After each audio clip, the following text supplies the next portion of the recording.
Hi, I'm Ian Knowlson. Welcome to Selling Success. We're the experts in relationship selling, and we believe passionately in helping our clients deliver great value to their customers. Now, I'm here today to talk about our third in the Masterclass series of sales skills.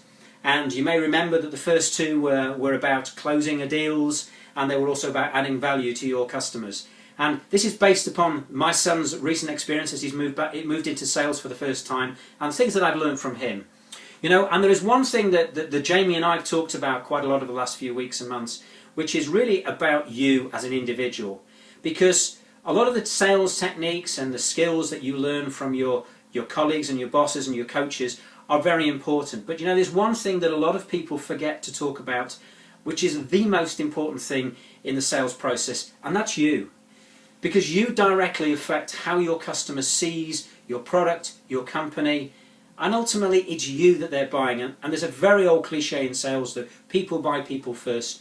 And you know, it's true, it's a fact.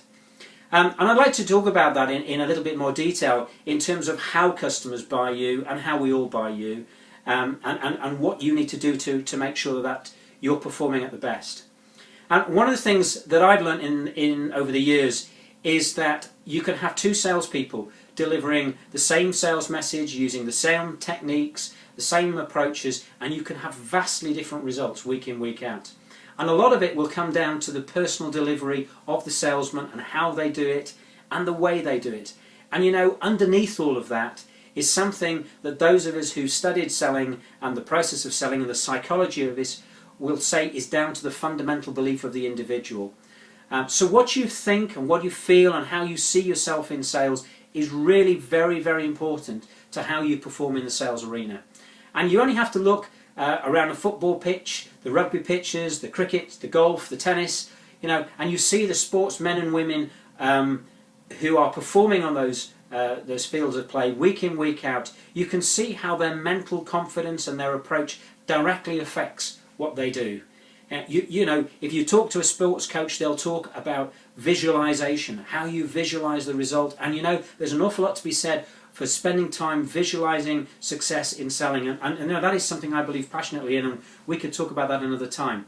But today what I'm here to talk about is you and what you need to be doing inside yourself. And the first step that you salespeople need to understand is what you believe and feel about the product you're selling will directly affect how your customers come to buy it from you.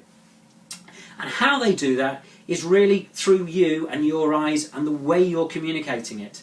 And what I mean by that is when we are young children, as early as 3-6 months, anthropologists and people that study body language will tell you that we learn very early on what people are saying, not necessarily with the words, but with the way they express it, with their faces, and that's how they communicate. I've heard it said many times that communication is 70% non-verbal. And you know, that is so true. And why that directly affects you as salespeople is because you might be saying the words that I believe passionately in this product, but your body will be saying something different. And that might actually nothing to do with what you feel about the product. It might just be the way you're feeling that day. So if you want to perform at the best, if you want to maximize your sales opportunity, you need to control a couple of things. The first one is you need to make sure when you go into work in the morning, you're playing from the top of your performance. You know, one of my colleagues used to say to his teams, you know, are you playing today from a 10? How do you feel, 10 out of 10 or not? And if you're playing for below a 10, then you're not giving your best. So you need to look at the things that affect you in your life that stop you playing from a 10. And that might be to do with the way you commute to work, it might be whether you get out of bed early enough, it might be whether you have the right food, it might be whether you've drunk a few too many sherbets the night before. And let's be honest, you know, there's a great temptation in our society to go out to this and that during the week. You know, if you want to be passionate about sales, if you want to be really, really successful at it, you know, you can't burn the candle at both ends. And, you know, I may be a lot older than some of you guys, and I may sound like your dad, but, you know, it's a fact. If you want to play for Manchester United, Liverpool, Chelsea, Arsenal, you know, that is why modern sportsmen these day and age don't go out drinking during the week. And we all know what happened to the England rugby team in the World Cup and the issues that have gone on there. So take a little bit of a lesson from these guys and learn that actually as salespeople, that's what you need to do if you want to perform at your best. The second thing is you've got to understand your product, and you've got to believe passionately in your product, and you've got to look at your product. And if you don't believe in your product and you've got some issues, then trust me, your clients have learnt to read body language on a subconscious level, and they may not be able to say, I don't trust the guy, but they'll be expressing things like, I'm not sure, he didn't come across in the way that I expected. I don't feel that I've got that confidence in him.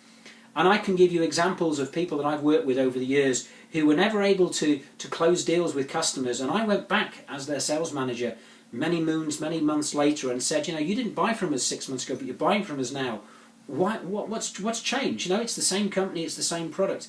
And they would say, well, the customer, the salesman that came along 6 months ago, I just didn't have the confidence in him. Now, they wouldn't have sold him that, and I know for a fact the individual concerned that I'm thinking about has gone away today, and he still thinks that the reason his client didn't buy from him was something technical to do with the product. It wasn't. It was due with the fact that the customer just didn't have the confidence in him. So young salespeople out there, new to it, you need to understand that you have a direct impact upon how your customer perceives your product. So it's fundamentally important that you are giving the right message, both verbally and non-verbally, when you're communicating to your customer. And from that, you need to look at your internal state, how you're feeling, and make sure that's at the best. And you need to understand what your beliefs are around the product. And we're going to come back and talk about this again, because there are lots of other issues around this. But to start with, focus on those two things. And we'll see each other again in a week or so's time, and we'll probably pick up on another subject. But until now, have a great week. Hope the sales come in, and I look forward to speaking to you soon. Take care. Bye-bye.